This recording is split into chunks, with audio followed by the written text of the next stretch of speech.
So today we are going to be deploying a static website.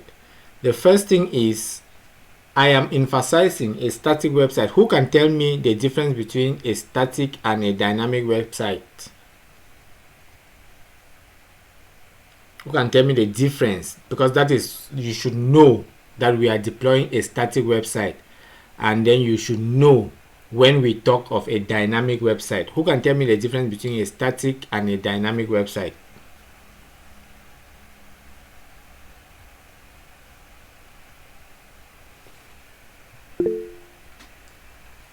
Yes, Declan. So for me, I think a dynamic website is, for my own thinking, maybe a website in which contents constantly changes. That's from my own thinking. Oh, I don't have a good knowledge about it. This is, yes, Mr. Kiba.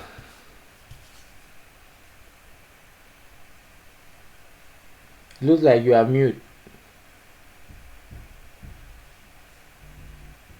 All right, sir. Yeah, I just want to chip in something. A static website is that website without, I can say, without a request count. Website without request count. Yes, that is not yet accessible to the public. Like the domain name is not yet accessible. Please, no.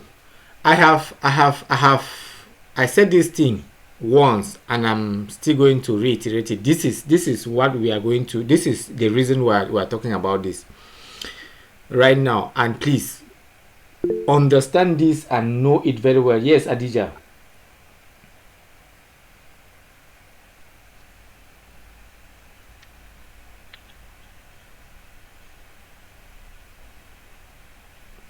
Yes, Adija, we are listening.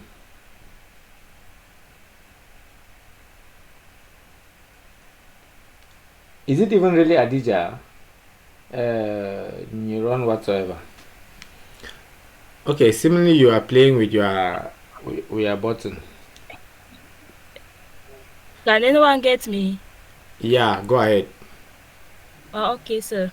For my own understanding, for static website, it only changes when a developer modifies the source code, the source files. Sorry. It only changes when the developer modifies the source file. Yes, sir.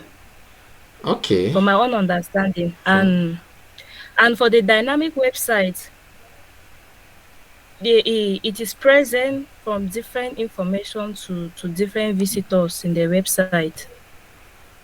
okay, it is present for different information for different. Information, sir,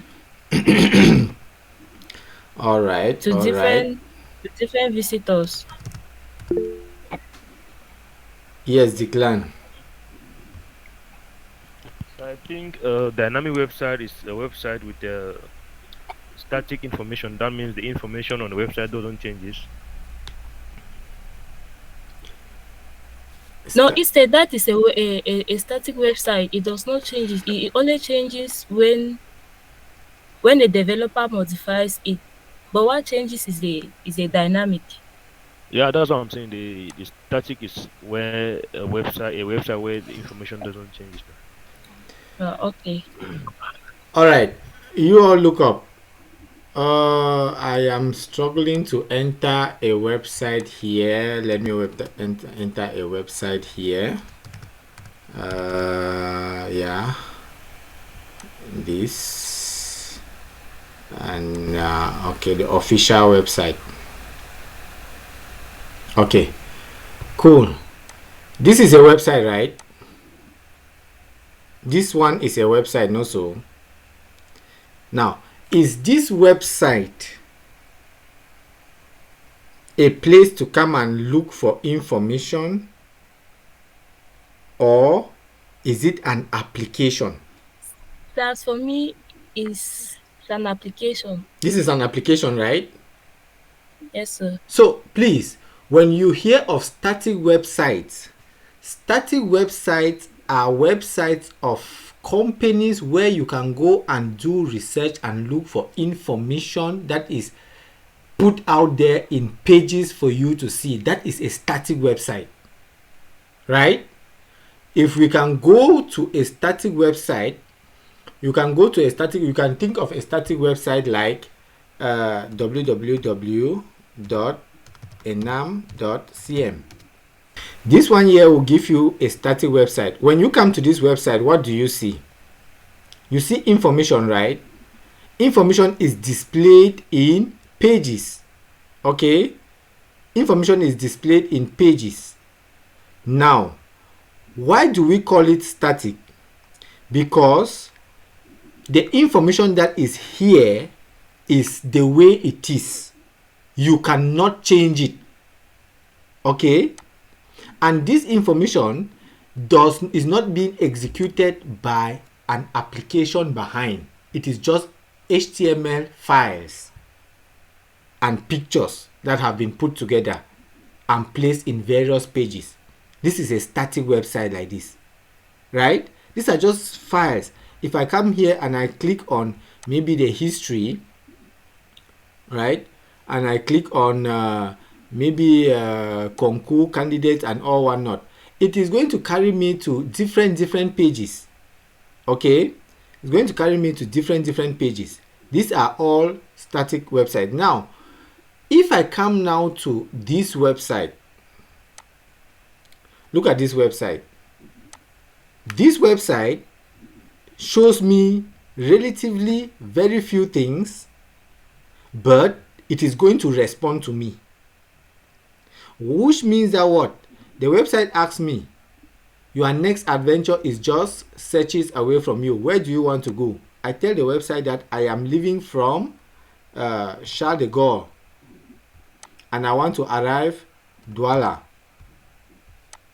We did this. Now the website asks me, okay, you are leaving which day? I say my departure day is Sunday, right? And I'm going to be there from Sunday till Monday. Now I will return. So I am leaving on the 7th of January and I'm coming back on the 4th of February. One passenger. Now I search my flights. Now what happens here? The information that I'm asking right now is being processed by an application behind. Is that clear? The information is being processed by an application behind. This is an example of a 3-tier application. What do we mean by a 3-tier application? We have the front end. The front end is what we are seeing. When you talk about front end, what do you think is front end? This is the front end. This is what we are seeing. These are the front end. Okay? This is the front end of the application. This is what the user sees. That's the front end. And this application like this, it also has a back end. There is a back end, a middleware. This is what we call a middleware. Okay? So what do? You access the application from the front end and then you send the information to the front. You fill all whatsoever. You are interacting with the front end. Then the front end talks to the middleware, right? And then the middleware now talks to what? The database. This is where the database now is found. The middleware talks to the database. And then information is searched from the database and sent back to the middleware, and then it is sent back to you, right? That is why when you do all this, this is what happens. This is not a static website. This is a dynamic website. And all the Kubernetes stuff that we have been doing, this is where it helps. Now, most applications that are running in the world today are running online. That means in every company, most of their enterprise management applications are running online. So because of that, they need to be a web server. That means the web front of the application, which you have to be interacting with it. That is the front end. And then they need to be the middleware and the back end, which you as the person, like we were just doing here, do you know what is happening behind? You don't know what is happening behind. Okay, you don't know what is happening behind. We are only seeing what we can see here. So this is a dynamic website. Now what we are going to be doing today is we are going to be installing a static website, a website that has no application behind. Is it understood? Now the code for the website that is dynamic is made up of the application itself, the front end HTML files themselves, and the database itself. Okay, it is made up of those three different components. But the code that is written for a normal static application is just an HTML code. Just an HTML code. Okay, so that's what we are going to be doing today. We are going to be looking at situations where they have given you the HTML code of this type of an application and tell you that you should deploy that HTML code. Deploy the application, let the application come live. So what are you going to do? That is our mission for today. First thing is, do we have the code? Yes, I have the code for the application already prepared for you. So I'm going to give you the code. You can download the code from my GitHub. So let us look at the code here. Okay, this is the application code. Engineers have finished writing their code. This code like this is developed by a web developer. He has finished developing his code, and then he takes the code and gives it to you and tells you that, please, I've finished my work. This is the code. What will you do with the code? You have to deploy the code, right?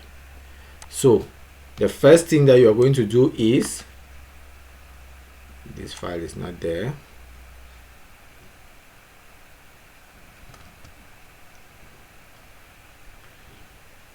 You copy your code and you create a folder for your code. Also, create a good folder for your code. Let's call this, let's keep it under projects and call it law project. Let's call it law app. Okay, this is our law app. This is the code that is inside our law app. All right, our code is there. Good. Now that this code is here, how should we go about it?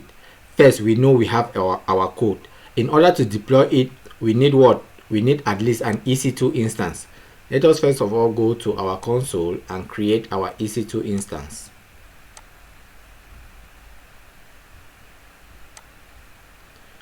Through SSH, and we are going to be using a client.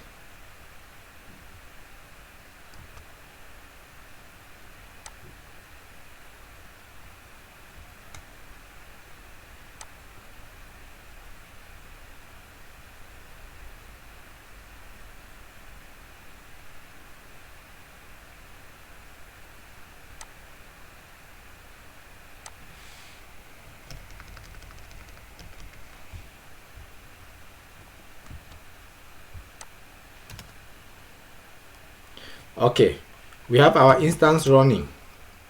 So the very first thing is we update our repositories. Also,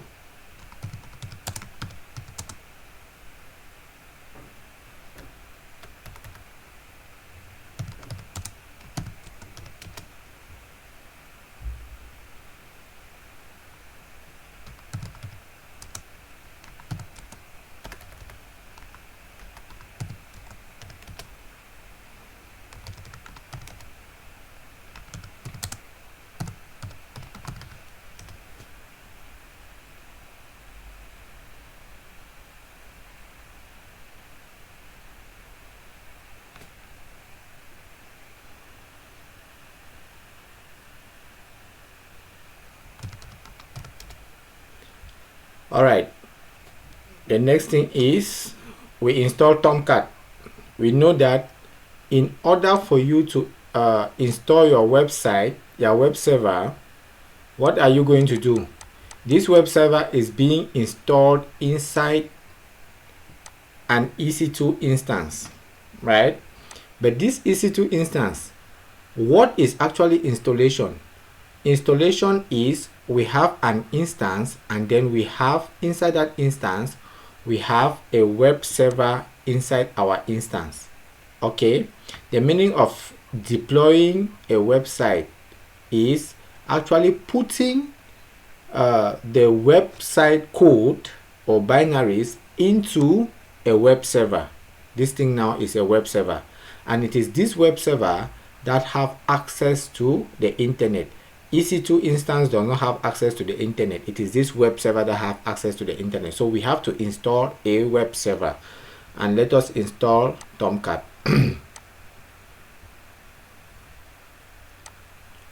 All of us have the configuration file for Tomcat, I believe so.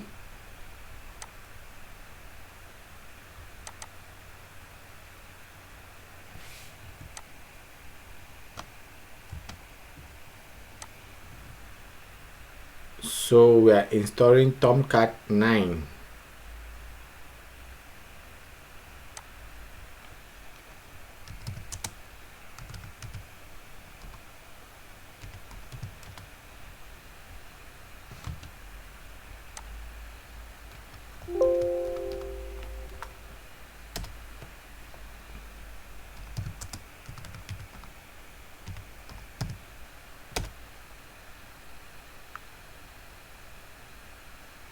So when the Tomcat 9 will install, it will open for us our configuration file directly, because that is what our shell script actually indicated.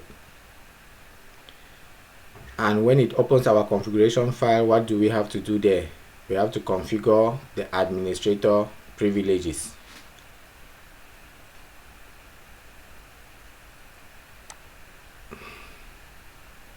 So for the username, that is my username, and for the password we put 246, right? So we copy this,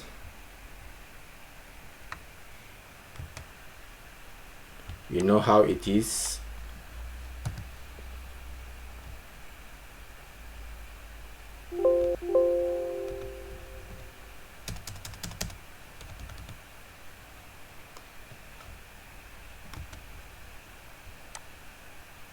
You paste there, you save, and you leave, and then you restart your Tomcat.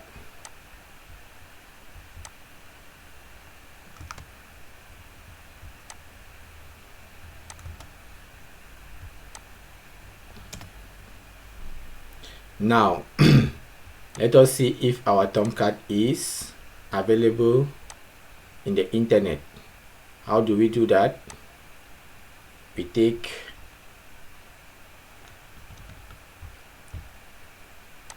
our public IP,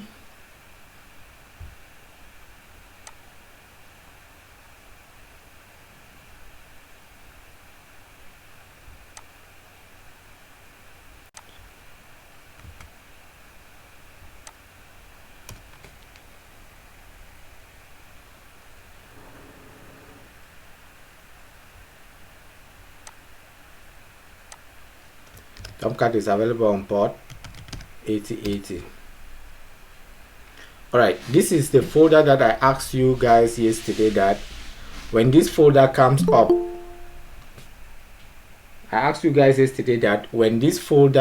up, how many people actually takes the time to read what is here, right? Some of you, when you just see the highest thing you read is this. Once you read this, you just say yay, that's all. You don't care to read that whether which information is given to you. So today we are going to find out the information that is actually given to us. It is said here that if you are seeing this page via a web browser, like we are seeing it via a web browser, it means you've set up Tomcat successfully. Congratulations. Now this is the place where it is very much important for us. This is the default Tomcat home page. It can be found on the local file system at, this is the directory, var.lib.tomcat9.webapps.root.index.html. This is the default Tomcat directory. So what is this thing? What does this mean? It means that all files that are put inside the root folder or the root directory are going to be accessible directly over the internet. All the files that are placed in the root directory are going to be accessible over the internet.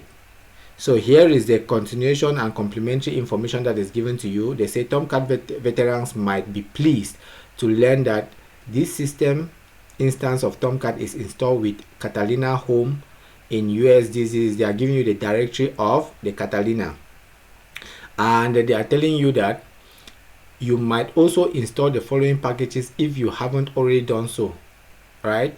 So you can install Tomcat 9 documents, which you can find here. The package is found here, and you can also install Tomcat 9 examples. The package is found here. And then there is this Tomcat 9 admin. This is the one that we always install in order to control our admin service through the graphical user interface, right?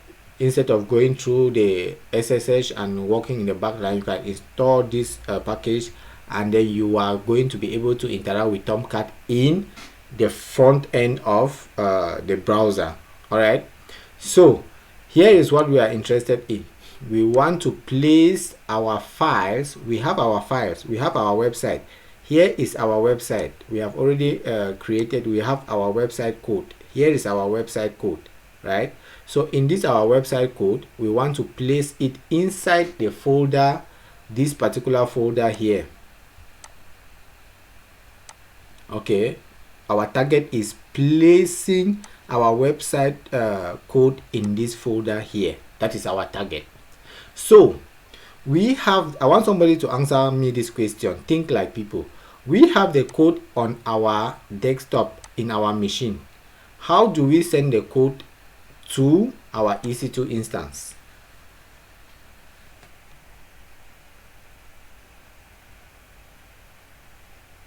We have the code on our desktop. How do we send the code to our EC2 instance? Yes, Roberto. Yes, so can we do a kind of SSH copy? SSH copy from where to where? Maybe from our desktop to the EC2. Our desktop is not Linux. Desktop is Windows. EC2 is Linux. Yes, Declan.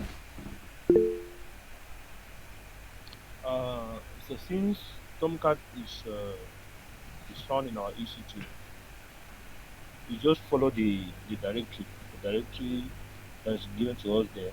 Mm-hmm. We edit that directory where the root file is there. Then we include our code. Then we save.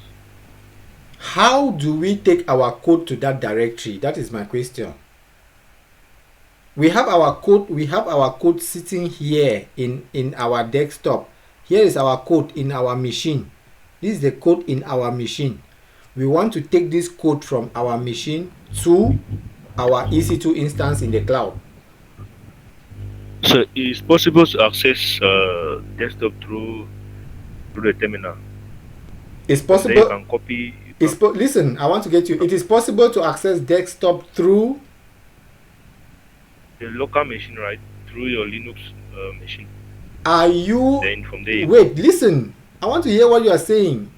Are you listening to what you are saying? It's possible to access the local machine through your Linux machine.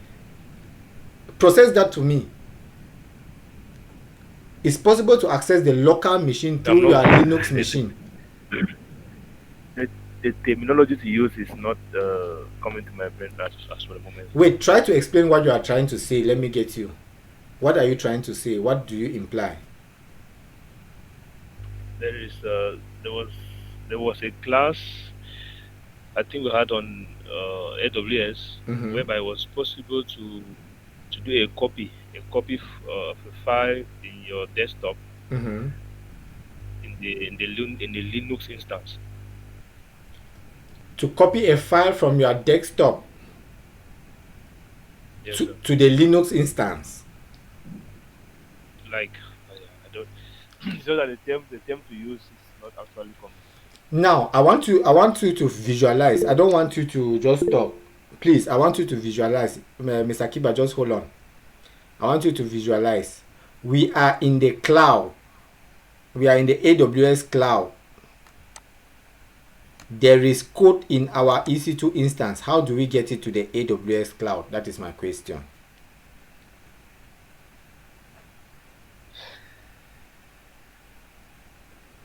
The terminology to use now is not actually But you have you have the solution, but you don't know the terminologies. Okay, just put the solution in a way that don't use any terminology. This is the cloud. This is the cloud, right? This is our laptop. How do we get our code from the laptop to the cloud? wow.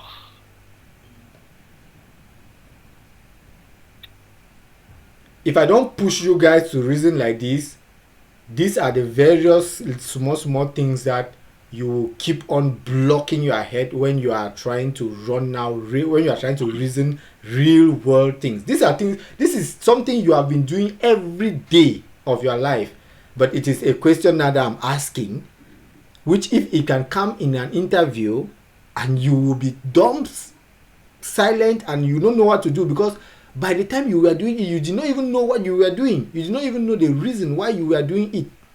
So trying to push you now to reason like this is trying to make you understand what you have been doing that you did not even know what you were doing. Okay, Mr. Kiba, can you come in now? So I just wanted to say we can make a directory in that client. We make a directory in this client. Yes, sir. Okay. Build and the files, we can copy that files from our desktop and put there. Wait, we make a We can feed it to our we make a directory in our desktop. in that client. Yes, sir. We have In the already client. made the directory in our desktop, right? This is a directory in our desktop. No, so make a directory in that client in the Ubuntu client now. The directory is already existing there. The directory is there. This is the directory that they have told us. This directory is already existing there. That's what we want to do. We want to get the file to this directory. The directory is already existing there. You want me to show you the directory? Yes, yes, but we don't have the file now. So the file is out of the Ubuntu, the client. Which file? That the code.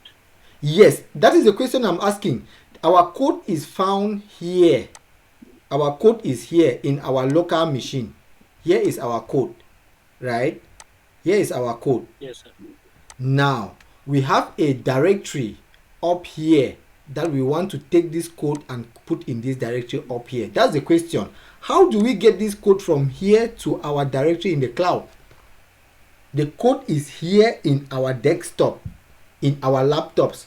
Because whenever you are working on your laptop.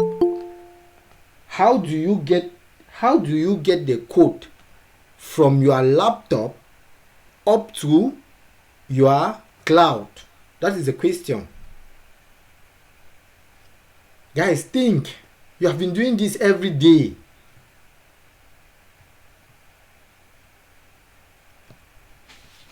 Now, that is why I want to come now to the point of, for everything that you do in your DevOps journey, always pause and ask yourself, why am I doing this?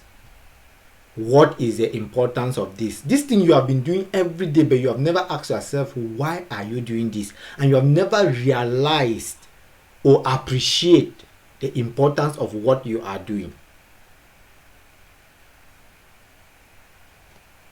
Because if this was an interview questions, you are down. But it's something you do every day. Every blessed day, you people do this. But now I have asked it as a question nobody can explain. That is to say, you do not do it from knowledge. You just do it because you have been told that do it like this. Yes, Declan. So I don't actually. Is it to change the so to edit your SSH client while logging into the instance? To edit your SSH client, when you are using these words, please, first of all, before you use any of these words, know the words that you are using. When you talk of SSH client, what do you mean? I wanted to say something else. That's what came. I wanted to say something about path. Let The, me let me try to think again. the path. That one came automatically. So let me think. Guys, I am a little. Yes, Roberto, can you save the class?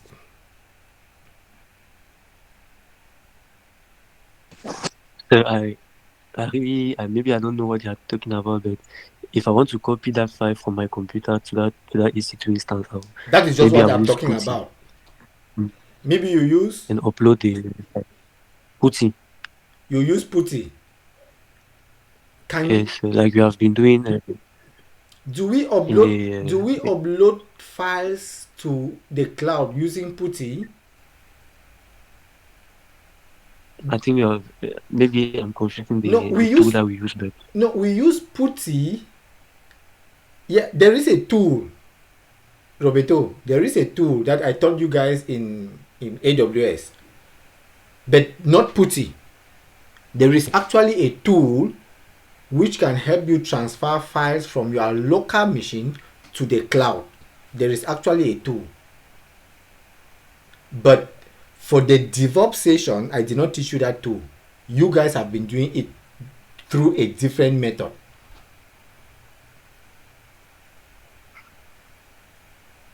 we are using Git, sir. Come on. Was that supposed to take you this long? Git, yes. Was that supposed to take you this long? I did not want to say it because saying it could have been a shameful thing for me. I could not say it.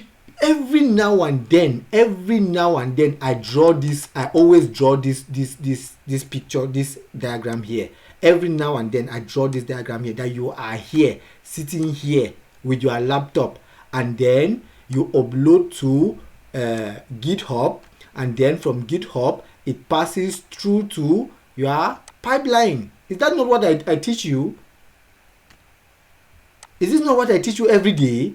That from your machine to GitHub, from GitHub it enters your pipeline. Is that not what I teach you? I cannot hear you, please. So we have our code here. Here is our code here. So the only way our code will leave from here and go to the cloud is we need to take this code, create a GitHub repository, commit this code to that GitHub repository, and then take the because why are we committing to GitHub?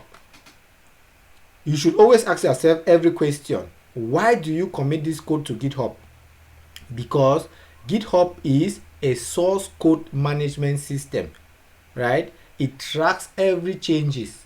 It tracks everything that you do, okay? It manages your source code, and then it is a version control, which means if any version change in this application, GitHub is going to track the various changes of the versions that are occurring. So it is always good practice to pass your code through a version control system. Very important. Very, very important. These are minor questions that they might just ask you to see whether you have been working with these things. Okay, so for every single thing you do, always ask yourself, why am I doing this? It's very important. All right, so let's create a GitHub repository. Okay, I hope you know how to create your GitHub repository. We call our repository what? Law app. We call our repository law app. I'm going to make it a public repository so you guys would download the source code from there. We add a readme file and then we create a repository. Cool. We have created a repository. Now what do? We clone our repository. So we enter now into our file here and we clone our repository. So we open our GitHub here.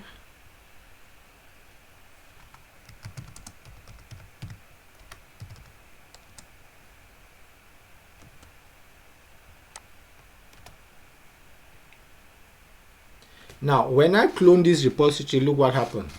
There is the repository that was in GitHub. This is it here. This is the repository that is tracked, not this other one here. So in order to have my repository that is tracked, I should copy now all of my files and put in the repository that is tracked. Okay, the one that I am just cloning from GitHub. So I can cut all these ones now and put it into that new repository. This is the repository that is tracked. How do I know that it's tracked? Because I can see there is the .git folder that is here. Okay, and now I can open my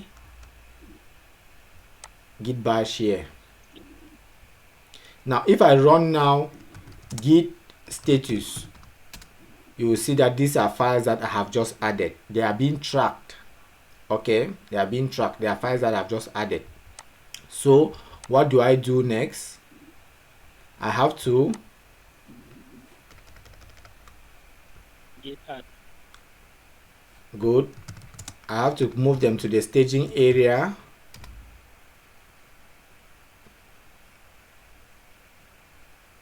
When I move them to the staging area, and then I have to commit them.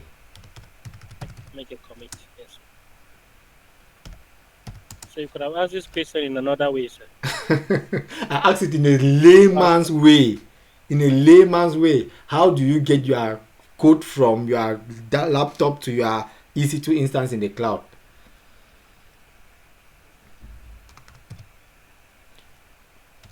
Website build completed. This is the final commit. Let's consider it that way. Now our commit has gone. Now what is the next thing? We push now our code to GitHub.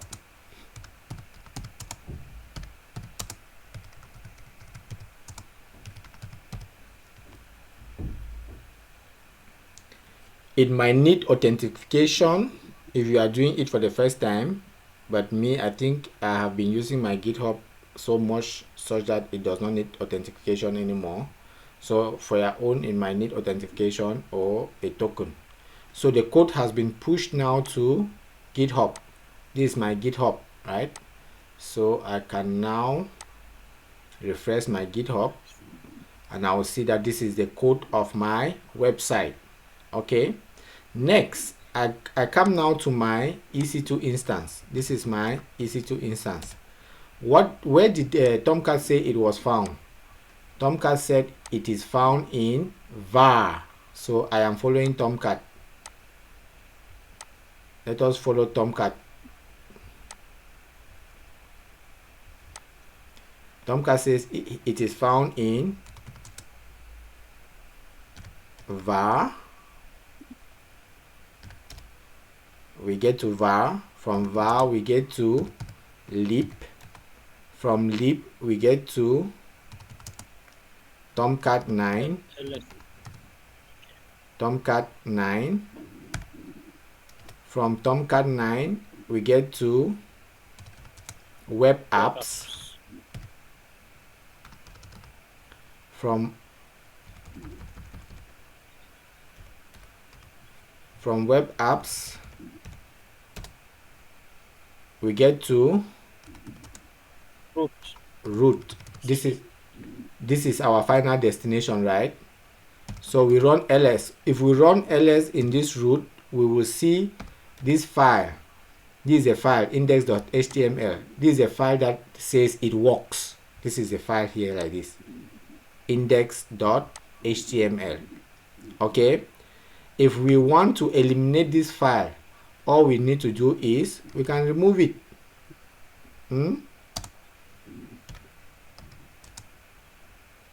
We can remove index.html.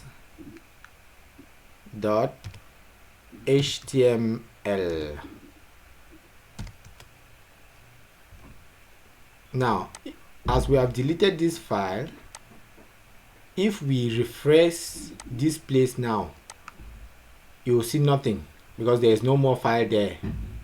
Okay, the file that was keeping the Tomcat URL is no more there. So now from this file now, we can now clone our repository. We can now clone our repository from GitHub. Okay, we can now say we do git clone, and then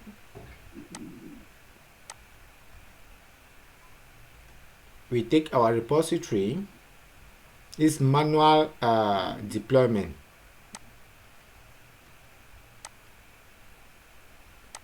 We take our repository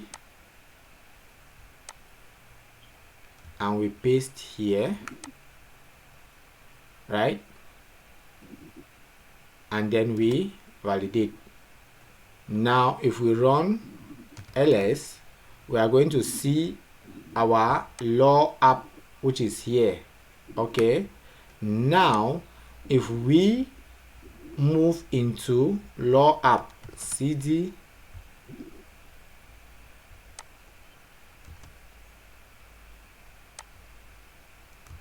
if we move into law app and we ls there, we are going to see all our files. This is what I asked you. How do you get your files from your laptop to the cloud? This is what we have just done.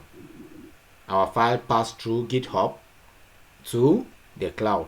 There are other tools that can help you directly to pass the files directly from your machine to the cloud, but it is always good to pass your files through a source code management application or system.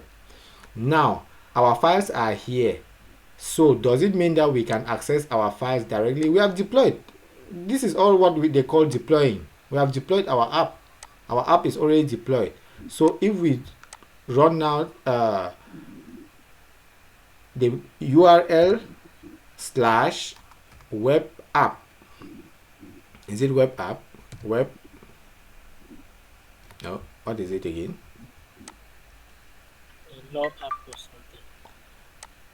Law app. Yeah. So we run that, and then we put law / law app. Our application is now live. You guys, I can send this to you, and in your machines you can also run this very URL. You will see the application. It is already live and everybody can see it.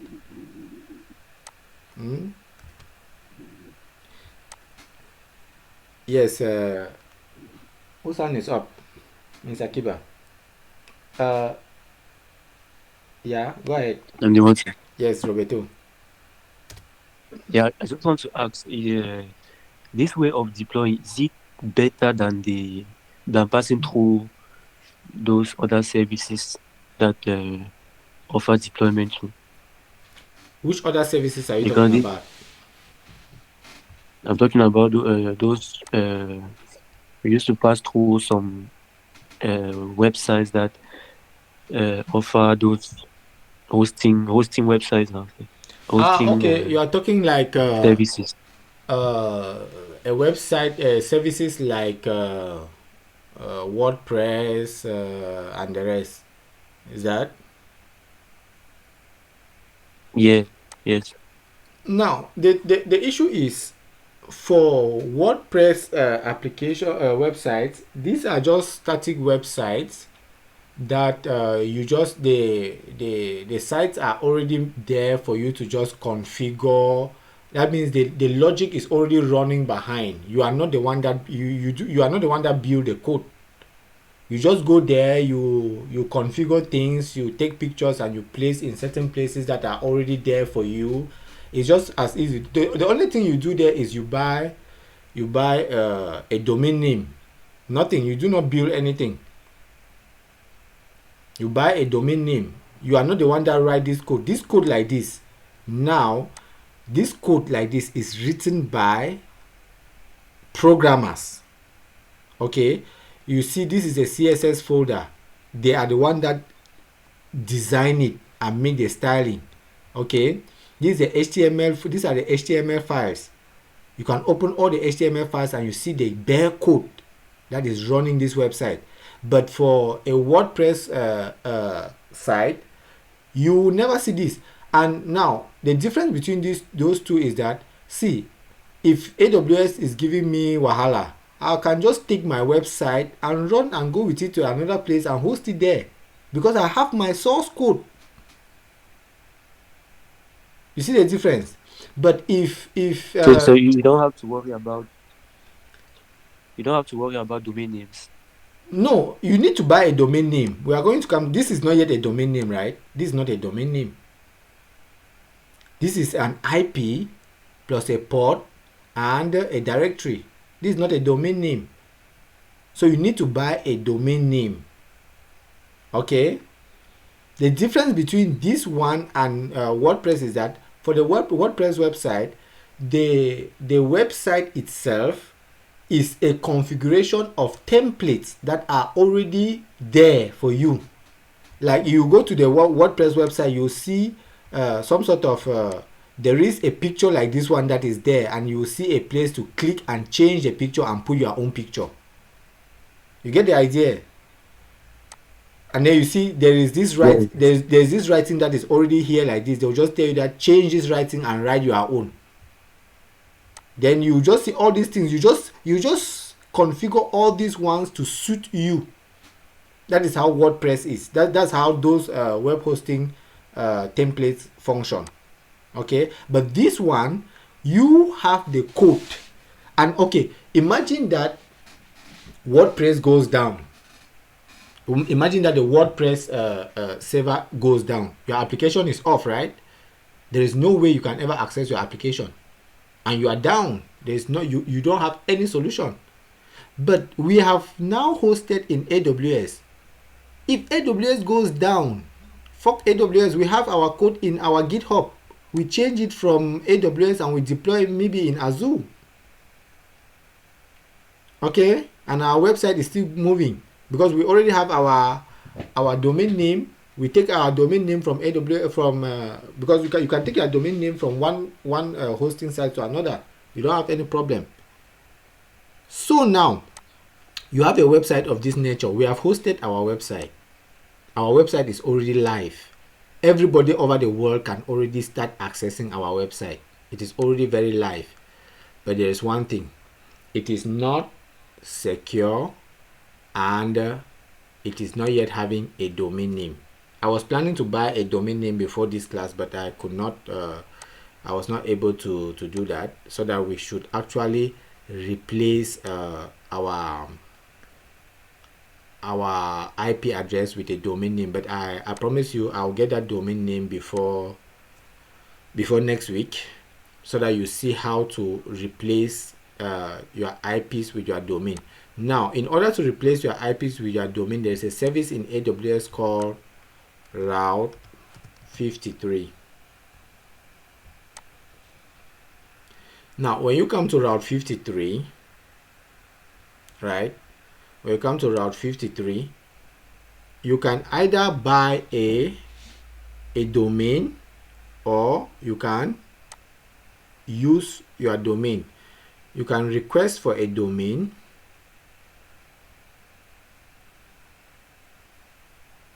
If you don't yet have a domain, you can request for a domain.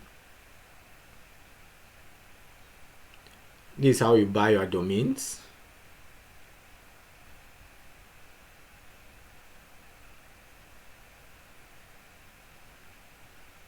Let us first of all check the marketplace and see how much the domains cost, so that you see how much you can actually pay for your domains.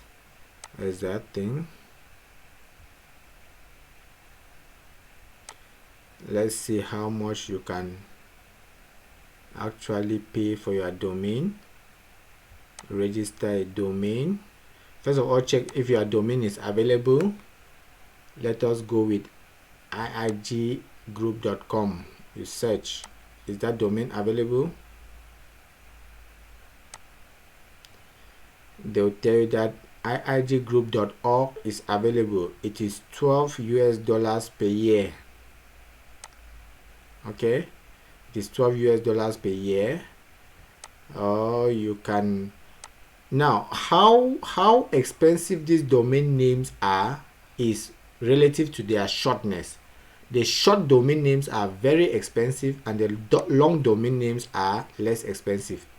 Okay, you can even see a domain name. There is a domain name that I saw for $3. A domain name goes with some sort of like this.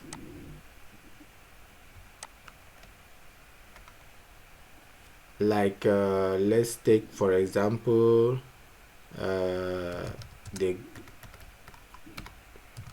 good guys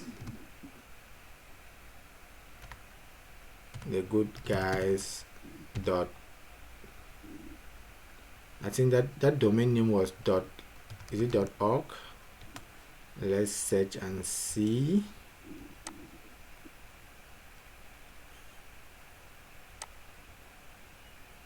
Okay, the domain name is available. .com is even available. The good guys getthegoodguys.com is available. So this is where you come and see a domain name. Now, if you choose any domain name, you check whether it is available. When you see the domain name that is available for you, then you click the domain name. You say, okay, I select this one, I want to buy. All right, you then proceed to check out. Then from here now, you buy your domain name. Okay, when you buy your domain name, you wait for almost close to, I think, 24 hours before they will make that domain name finally yours. All right, now when you must have bought their domain name, then the next thing is you come and register it in your hosted zones. You are going to come and create a hosted zone.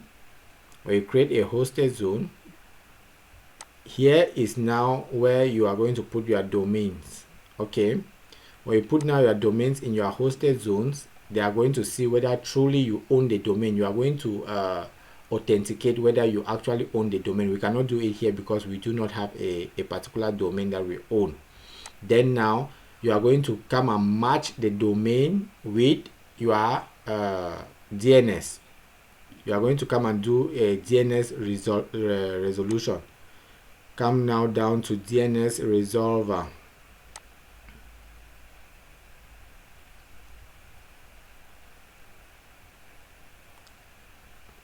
Where is it? Resolver.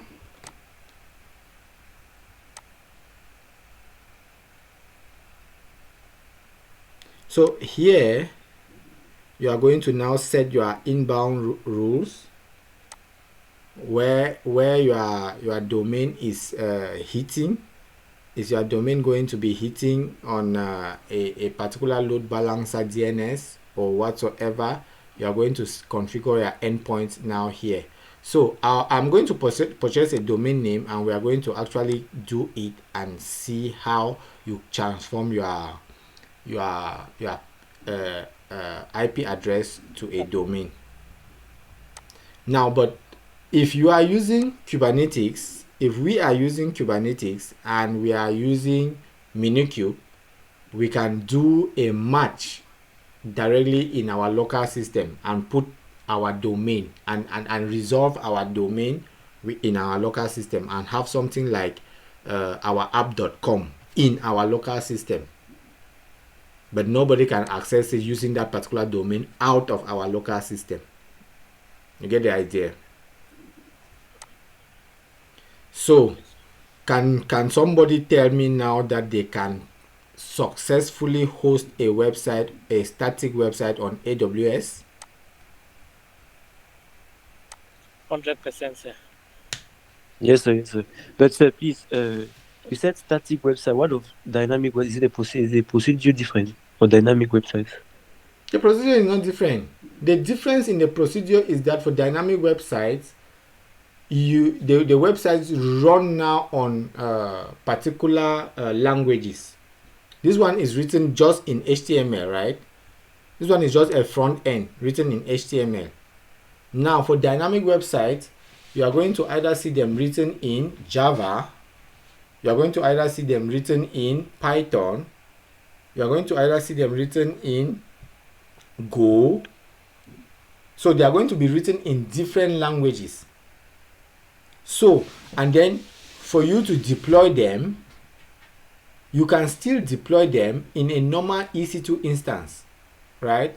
But in that EC2 instance now, the EC2 instance must have the support, the environment variable for that particular language. If it is Java, it should have JDK, right? If it is Python, you should have pip. So you should know the various different environment variables that are there. But this type of deployment, guys, this type of deployment does not exist in the industry. This is for you to understand the meaning of deployment. Deployment in the industry occurs in the pipeline. Now, imagine, let us take an example. Imagine Roberto is the programmer that programmed this website. Kiba is the one that deployed this website. Roberto is the programmer, Kiba is the DevOps engineer.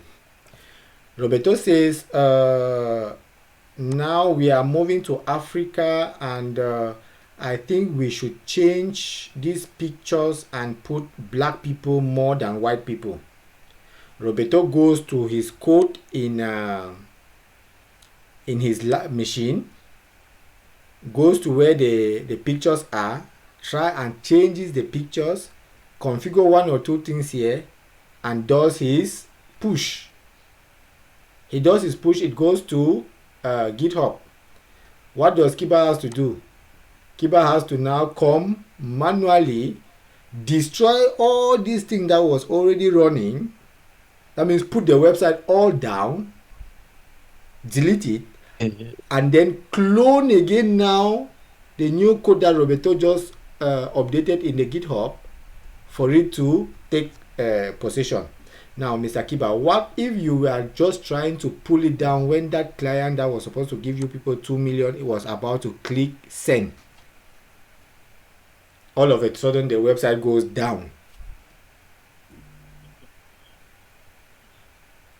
So those are not very bad. So those are not the type of things that are to be acceptable. That is why continuous deployment and continuous integration is the key word. The website will change without the person who is actually sitting here working, without him ever knowing that anything changed. That is what they call Without any updating without downtime. You update without any downtime. All right. Okay, see you guys as we are going to evolve. Bye bye to everybody. Good night. good night.